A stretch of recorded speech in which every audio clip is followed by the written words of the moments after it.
Kung meron nga ba na sapat, no, 100 plus, 106 ba yung kailangan na boto para po makausad ito sa impeachment court sa Senado? Mayroon pa akong nababasa mga post ninyo, ma'am, sa social media. Ano po ang latest sa inyong monitoring po? Ang latest sa monitoring ko, suspended. So sa Lunes, suspended ang session. So sa Lunes, hindi magkakaroon ng bilangan sa quorum. Pero sa tingin ko, magkakaroon ng bilangan kung may tumayo during the voting on the committee report. Bakit kailangan magkaroon ng quorum? Kasi yung 106 na required votes para yung impeachment mabotohan sa plenaryo ay base sa quorum.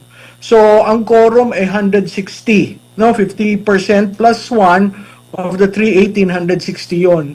So, yung strategiya na isuspend, hindi i-adjourn, pwede silang mag-open sa Lunes under suspension, walang roll call, pero pagdating doon sa botohan, mapipilitan na may isang tatayo at tatanungin, may quorum ba? Kung may quorum, pwede tayong magbotohan. Kung walang quorum, maghihintay yon hanggat magkaroon ng quorum. Ang latest ko meron ng 106. In fact, ang pinagsasabi baka umabot ng 200. No? Tingnan natin kung anong mangyayari kasi mahaba pa naman, meron pang 4 na araw bago ng Lunes. Pero nagpadala na ng nakalendar na yan kung titingnan nyo yung website ng Kongreso at na-distribute na ang kopya ng committee report sa lahat ng miyembro. Opo, at meron pong mga pahayag si Congressman Pulong at ganun din po si Senadora Amy Marcos patungkol doon sa pagpipressure, yung sinasabi kung hindi pipirma, mawawalan ng pondo o proyekto sa kanyang lugar o di kaya ay hahanapan ng kaso sa ombudsman. Sa inyo pong pagkakaalam, sa inyo pong mga naririnig, gaano ito ka-totoo po, Prof? Totoo yun, Admar. May iba't ibang combination of offers. Ang alam ko, merong yung FLR for later release na prenomiso ng impeachment 1, mukhang unti-unting linalabas, no? Again, hindi siguro kailangan nating itama, hindi pwedeng pirma sa committee report. Talaga magbobotohan sa plenaryo. So, yung iba kasi ang gusto pumirma tapos absent sila sa Lunes. So, hindi makakount yung botong yon, no? At lalo magkakaroon ng problema sa quorum. Diyan sa pinapakita nyo, ewan ko kung ito yan linggong ito, pero mula Lunes hanggang ngayon, Miyerkules, makikita mo napakakonti ang tao sa plenaryo. So, hindi ko alam kung yan ay hudyat ng mga mangyayari. Ang balita ko lamang, maraming magkakasakit sa Lunes. Uy, ano kaya? Hindi naman po siguro hantavirus ang dahilan. Nako po.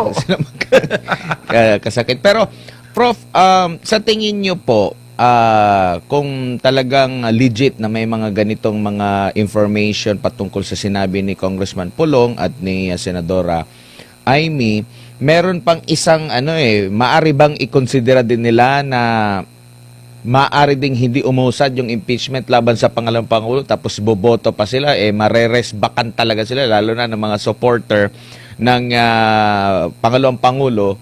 Kasi nga, inaantay pa yung magiging desisyon din ng Korte Suprema na marami din silang mga punto doon na sinasabing mga pagkakamali during sa proseso ng impeachment.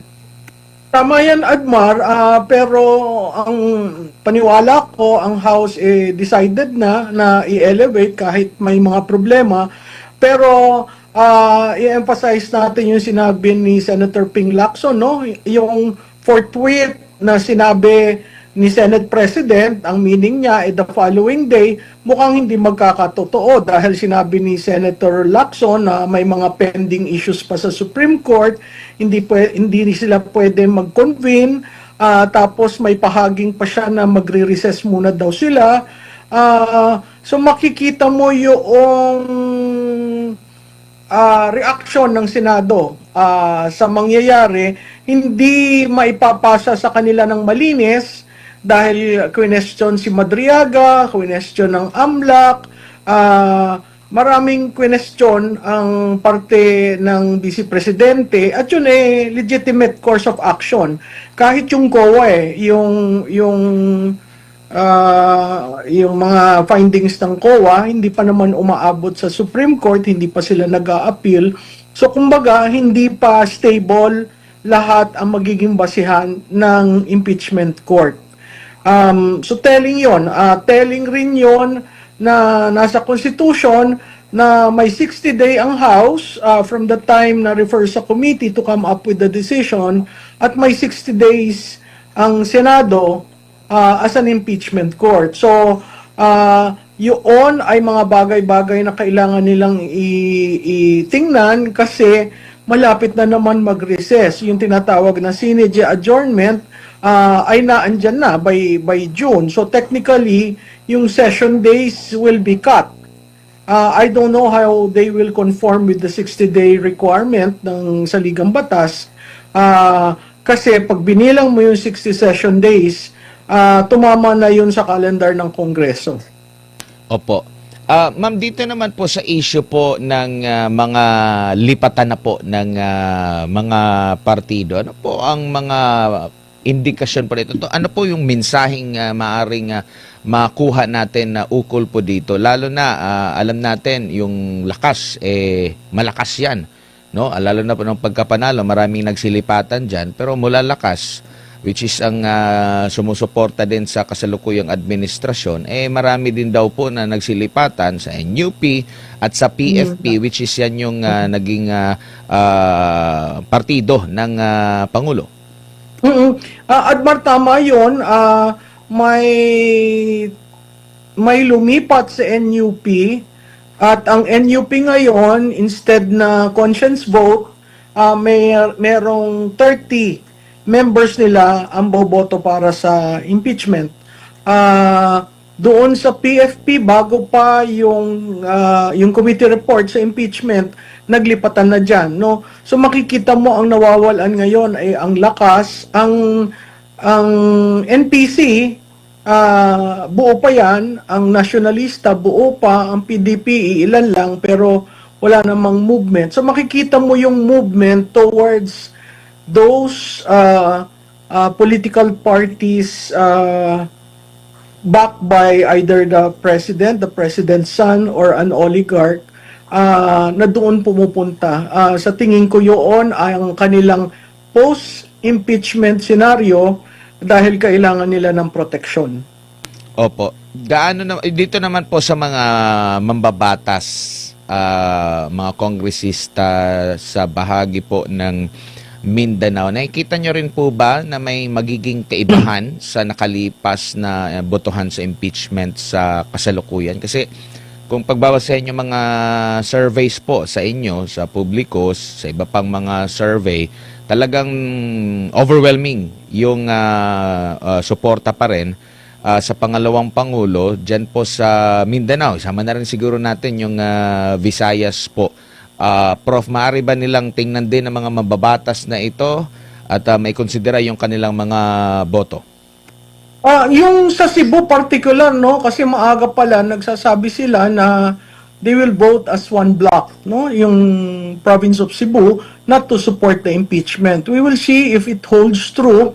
Yung Mindanao, mahirap mong solid yan, not unless talaga nakikinig sa pulso ng bayan, dahil ang Mindanao talagang bloke yan ng Vice Presidente. So maa-isolate yung boboto for the impeachment sa Mindanao. At pag na-isolate yun, napakalaking problema yan sa 2028. Ganon din yung siguro dun sa ibang lugar, kasi talagang ang tinatanong na ng taong bayan, kami ba'y kinonsulta nyo bago kayo bumoto? Kasi tatandaan natin, may mandato ang Vice Presidente na 32 million. Hindi yung basta-basta. kasi that is the highest in the history of electoral politics in the country, the highest for a vice president. So, hindi ko maintindihan kung bakit hindi bumabalik ang mga kongresista sa kanilang mga distrito para sumangguni. Kasi napakahalaga yung dala-dala mo ang basbas ng iyong mandato sa usaping ito. Hindi ka nang bumoboto dahil sa interes mo, pero bumoboto ka sa interes ng iyong constituents. Opo, ma'am, si MJ po ito. Actually, may congressman, ma'am, na naggawa ng ganon, si Congressman Dale Corvera ng Agusan del Norte. Kanya raw pong, kahit nung first batch ng impeachment last year, kinonsulta niya raw po yung kanya mga constituents at sabi, ayaw namin sa impeachment. Kaya yun yung ginawa niya, inassert niya doon sa plenary, ma'am. Oo, balitaan ko yan at consistent siya at nagagalak ako dahil hindi naman siya kilalang politiko pero tumayo para sa kanyang constituent. Dapat gano'n ang maging desisyon, hindi yung desisyon ng pang-personal. Kasi at the end of the day, haharap ka sa constituent mo at i-explain mo bakit ka bumoto for the impeachment of Duterte, no? Kasi kailangan ang desisyon, ang frame, ang mindset ng politiko, nanalo ba si Vice Presidente dito sa distrito ko? Kung nanalo at tiningnan mo yung record, bababa ako sa aking constituent at tatanungin ko. Let's say, nanalo si Vice President overwhelmingly sa distrito mo. You will go against that mandate? Mali yun. Kasi ang demokrasya is paglalaban mo yung mandato.